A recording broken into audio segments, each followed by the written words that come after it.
I'm Mai Salazar, bringing you this week's burning issues and the hottest news, here on Newsforce Weekend.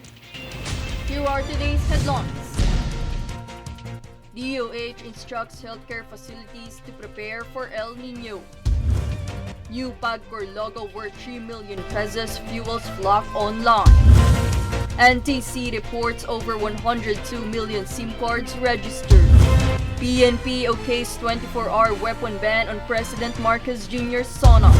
MWSS says Angat Dam Water Level still above critical level. DSWD prepares assistance for the possible impacts of tropical depression DODONG. Fair and balanced news, comprehensive reports that will take you to the heart of the action. This is Newsforce.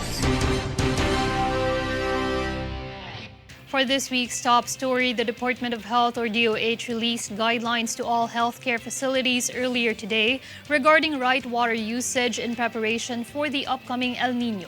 The guidelines aim to have an organized water management for each healthcare facility since water is vital in operational healthcare works. Furthermore, Health Undersecretary Eric Tayag urges health facilities to submit contingency plan about the phenomenon.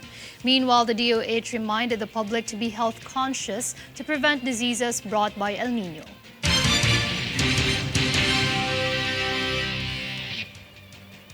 The Philippine Amusement and Gaming Corporation, or PAGCOR, launched its new logo to commemorate the organization's 40th anniversary, reportedly created by a group of Filipino designers, which they claim cost 3 million pesos.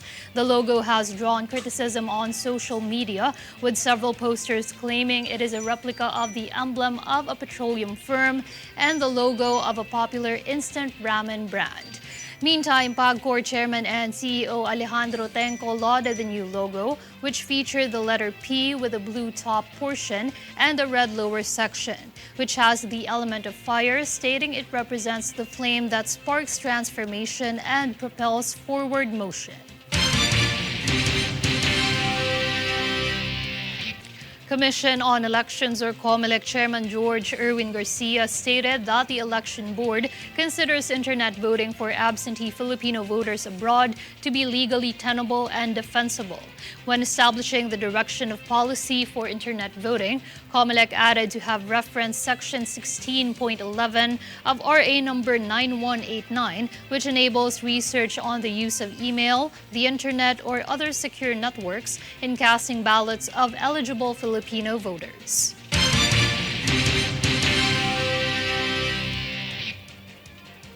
Meantime, National Economic and Development Authority or NEDA Undersecretary Rosemary Adilion said the impacts of the prolonged dry spell brought by El Niño this year will have no significant impact on inflation and the economy of the country.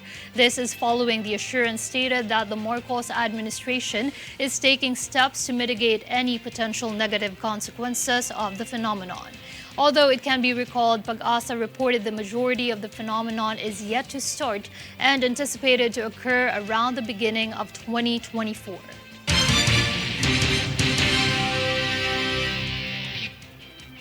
The Department of Energy, or DOE, assured the public that there will be no issues in hydroelectric power supply despite El Niño. DOE Undersecretary Rowena Guevara stated that they observed a decrease in demand by approximately 300 to 500 megawatts. However, Guevara warns possible yellow alerts for this month and August, where National Grid Corporation of the Philippines is prepared to prevent power interruptions.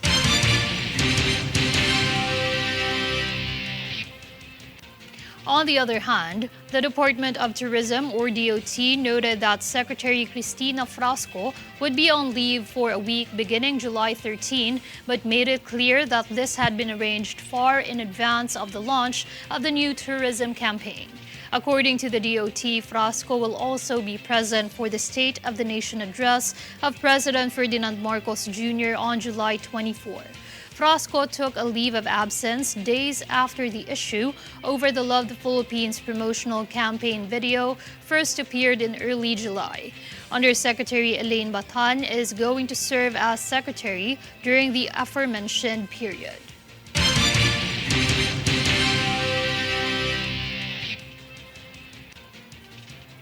Coming up next on Newsforce Weekend. DSWD assists residents living within 6-kilometer danger zone in Mayon volcano.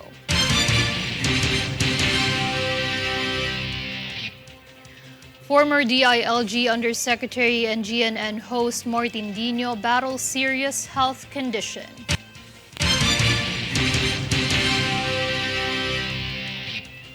Senator Robin Padilla sees Israel as Philippines' role model for medical marijuana use.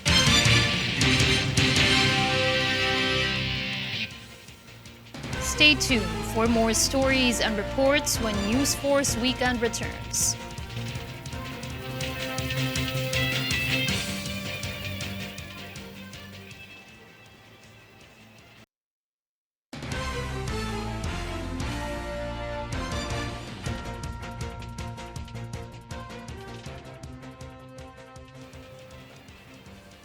President Ferdinand Marcos Jr. recently signed Republic Act No. 11953, or the new Agrarian Emancipation Act of 2023, last July 7 to condone the 57 billion peso debt of almost 600,000 farmers.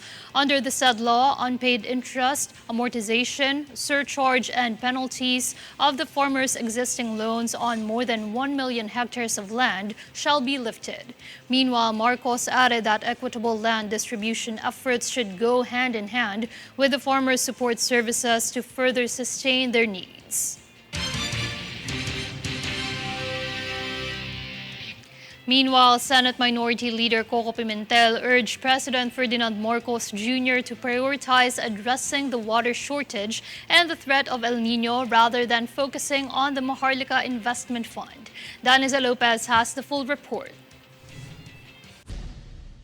Senate Minority Leader Coco Pimentel urged President Ferdinand Marcos Jr. to focus on finding solutions on the water shortage and the impending threat of El Niño in the country instead of the Maharlika Investment Fund.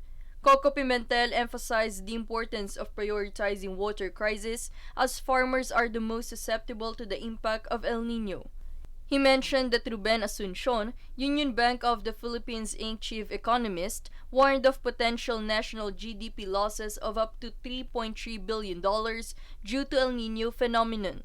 Pimentel called upon the president to address the impending water shortage in his upcoming State of the Nation address. Furthermore, Pimentel emphasized the importance of water conservation and urged the public to conserve water and electricity during this critical period. For Golden Nation Network, this is Daniza Lopez. The Philippine National Police, or PNP, approved the 24-hour weapon ban to be in effect during President Ferdinand Bongbong Marcos Jr.'s second State of the Nation Address, or SONA, on July 24 at the Batasang Pambansa in Quezon City.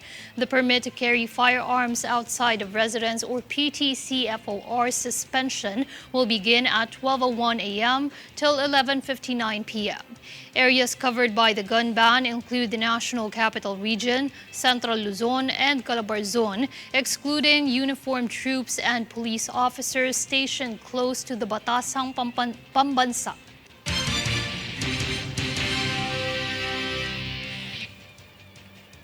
Separately, the Metropolitan Water Works and Sewerage System, or MWSS, confirmed that Angat Dam Water Level will not go beyond the critical level status of 160 meters. According to MWSS Division Manager Patrick Dizon, lowest water level in Angat Dam will most likely drop from 175 to 176 meters.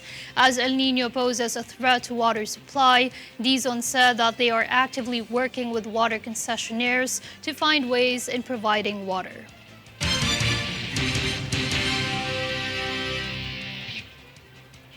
Due to residents going back to their homes located in the 6-kilometer permanent danger zones around Mayon volcano, the Department of Social Welfare and Development reached out to assist them in evacuating safely. Jade Buhoy for the full story. The Department of Social Welfare and Development, or DSWD, remains to reach out residents living within the 6-kilometer permanent danger zone around Mayon volcano in Albay province. After the inspection conducted by the DSWD in areas near Mayon volcano, there are many evacuees going back to their homes for their livelihood and look after their animals. With this, the Office of Civil Defense vowed to heighten security protocols by implementing personnel manning at the checkpoints in the prohibited areas around the permanent danger zones. As part of this, DSWD implemented forced evacuation and provided additional family tents to ensure that the residents evacuated safely amid the increasing volcanic activity. For Golden Nation Network, this is Jade Buhoy.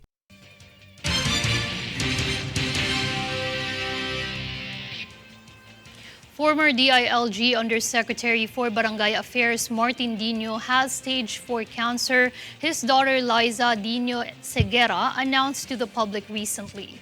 Niño was DILG executive during the administration of former President Rodrigo Duterte. He was noticeably missing from the public eye when he was not appearing anymore at his weekly public service program sa Barangay Tayo at GNN. The network's executives also kept mum on his condition out of respect to the family. Niño, a multi-awarded public servant, was looking thin and bald in one of the pictures from his daughter's social media post, to which Liza stated that they intend to fight as a family. In another post, Niño looked visibly better as hair started to grow after several chemotherapies, prompting daughter Liza to look back at a year that had been difficult for the family. GNN sends its prayers for the full recovery of the father of their top-ranking program sa Barangay Tayo.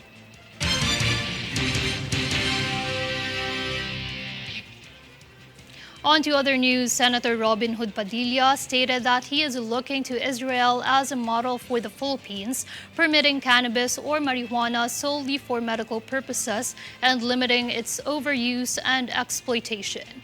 The senator stated that among other countries, Israel was renowned for having the most thorough medical cannabis research as well as the clearest laws and regulations involving its medical usage. Hence, Padilla reaffirmed his call for the public to be open-minded about cannabis' potential medical applications and to choose their method of therapy through physicians' recommendations.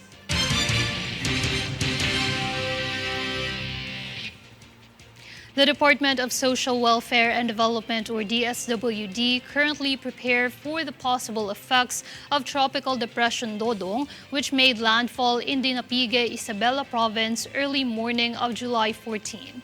DSWD Secretary Rex Gatchalian directed all regional directors to secure immediate response action for families and individuals to be affected by possible floods and landslides due to the enhanced southwest monsoon, or locally known as habagat, caused by tropical depression. As part of preparations, DSWD will provide non-food items such as sleeping kits and hygiene kits, costing over an amount of 120 million pesos to dispatch.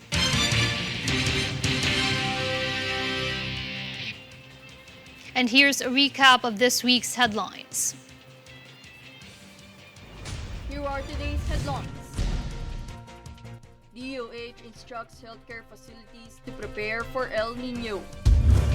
New PAGCOR logo worth 3 million pesos fuels Flak online. NTC reports over 102 million SIM cards registered. PNP okays 24-hour weapon ban on President Marcos Jr.'s SONA. MWSS says Angat Dam Water Level still above critical level. DSWD prepares assistance for the possible impacts of Tropical Depression Dodong.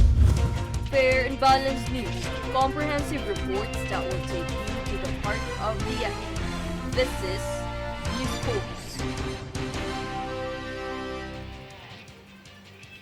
And those were the top stories of the week. Stay updated on the biggest stories. Get updates on our Facebook page, facebook.com/Golden Nation Network. I'm Mai Salazar, and this is Newsforce Weekend.